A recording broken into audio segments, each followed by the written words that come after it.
Hi, my name is Gisela Cobo, and today I'm going to do my presentation about Maya children of Guatemala. Today, I'm going to start off with a table of contents.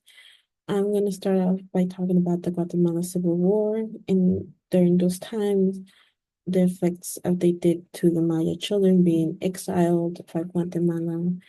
And then after that, I'm going to talk about the physical and mental health of the Maya children's in refugee camps. And then after that, I'm gonna talk about the aftermath of the Civil War and everything coming together. Okay, start off by the Guatemala Civil War. It started off in 1960. The main reason it started off was the class division is bringing the class division between the rich and the poor, which fueled the inequality that it was felt during the beginning of the Civil War. The war will last for 3 decades, during which it will force the migration of Mayas to Mexico or the United States. And then for those years to come, the United States will try to interfere with the war, but that will only bring more bloodshed and government corruptions. Um, According to the PBS, the war will last for 3 decades, in which the U.S. will fight for communism in Guatemala.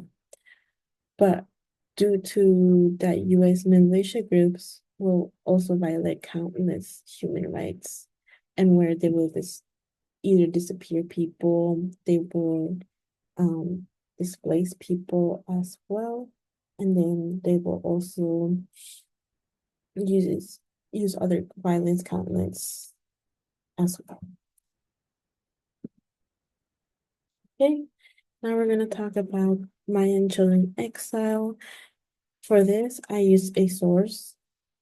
Um, a case study from Kenneth E. Miller, and where the case study is titled The Effects of State Terrorism and Exile on Indigenous Guatemala Refugee Children.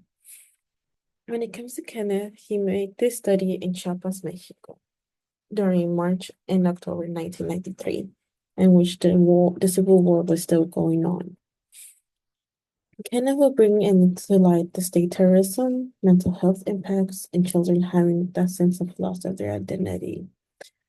Um, Eventually, what else would do is use um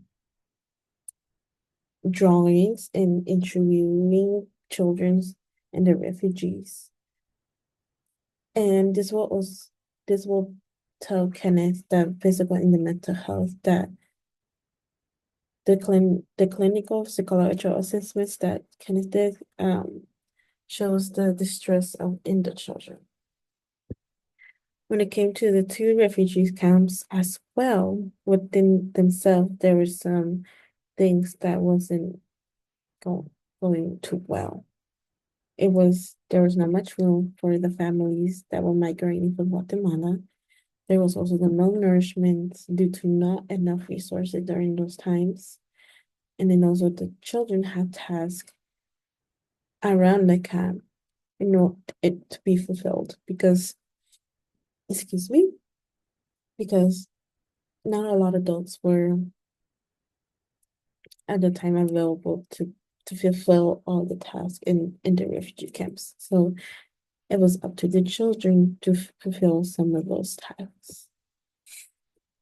Um, the malnourishment of the children and the refugees was due to the organization that was supposed to help the refugees and during the time the CSR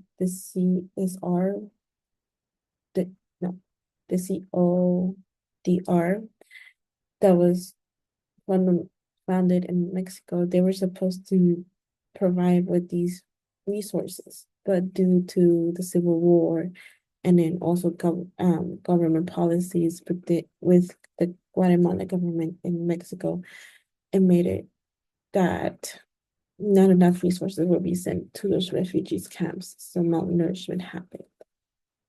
And not enough rooms in the camp due to that the geographical location of Chiapas, Mexico, and to be specific of the two camps, there was not enough land, and that only led for just to be built two refugees camps, enough for the migrating families from Guatemala. Eventually, this is gonna lead to the aftermath of the Civil War. Um, the aftermath will be the relocation of people originally wanting to go back to Guatemala after the Civil War, or some people will want to stay where they are due to they already put their own roots, already built their own family in that location. And then also there will be the evidence of incriminated corrupt political leaders that will come into to light to the public. New documents of the FBI or documents of the UN or documents of people going during those times to see what's going on in Guatemala were coming to light, and were incriminate political leaders of either disappearance of people or either violence of bloodshed to innocent people, or either economic corruption during those times. And this will eventually lead to the public, the Mayan people wanting justice for these crimes, wanting answers for these crimes. To this day, they're still bringing bringing justice, political leaders, and new evidence still be bringing into light. And here is all my cited work, and thank you so much.